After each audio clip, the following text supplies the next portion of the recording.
నువ్వు హిందువా కాదా అని చెప్పి అడిగి మరీ చంపేసిన విధానం చాలా చాలా దారుణంగా ఉంది. ముఖ్యంగా ఆంధ్రాకి సంబంధించి దాదాపు ఇద్దరు కుటుంబాలతో సహా వెళ్ళిన ఇద్దరిని చనిపోయిన 27 మందిలో కూడా ఇద్దరు ఆంధ్ర ప్రాంతానికి చెందిన వాళ్ళు కూడా ఉన్నారు. వాళ్ళు అడిగింది మీరు హిందువులా కాదా అని చెప్పి వారి కుటుంబాల ముందే, వాళ్ళ పిల్లల ముందే, వాళ్ళ సహధర్మచారుల ముందే మ్యాగజైన్ ఎంటీ చేశారు, తల లేకుండా చేశారు.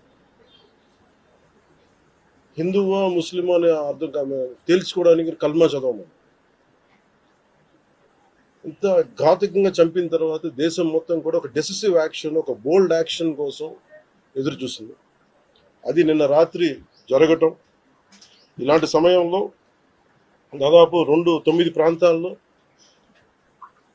15 కిలోమీటర్ల నుంచి దాదాపు 200 కిలోమీటర్ల లోపల వరకు వెళ్ళి భారతదేశ సైన్యం అక్కడున్న మిలిటరీ ఎస్టాబ్లిష్మెంట్స్కి దాడి చేయకుండా, అక్కడున్న సివిలియన్ క్యాజువాలిటీస్ లేకుండా కేవలం ఎవరైతే ఉగ్రవాద సంస్థలు ఉన్నాయో, ముఖ్యంగా ఈ 3 సంస్థల మీద ప్రత్యేకించి దాడులు జరపడం, వాటిని ధ్వంసం చేయడం నిజంగా ఇది భారతదేశం ప్రతి ఒక్కరు హర్షించదగ్గ విషయం.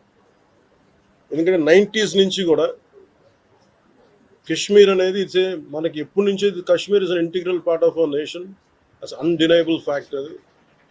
కానీ ప్రత్యేకించి ఈ ఉగ్రవాద మూకలు, పాకిస్తాన్ ప్రేరేపిత ఉగ్రవాద మూకలు, ఇది 90లో కూడా ఇలాగే కశ్మీరీ హిందూస్ని కశ్మీరీ పండిట్స్ని చంపేశారు. ఇట్లాగే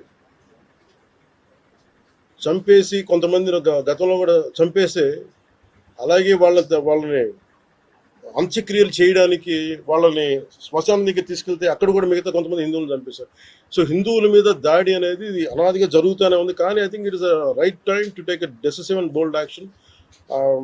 it's a commendable job done by our army personnel and defense personnel, and we have to appreciate them. We'll stand by them under the leadership of Honorable Prime Minister Modi ji.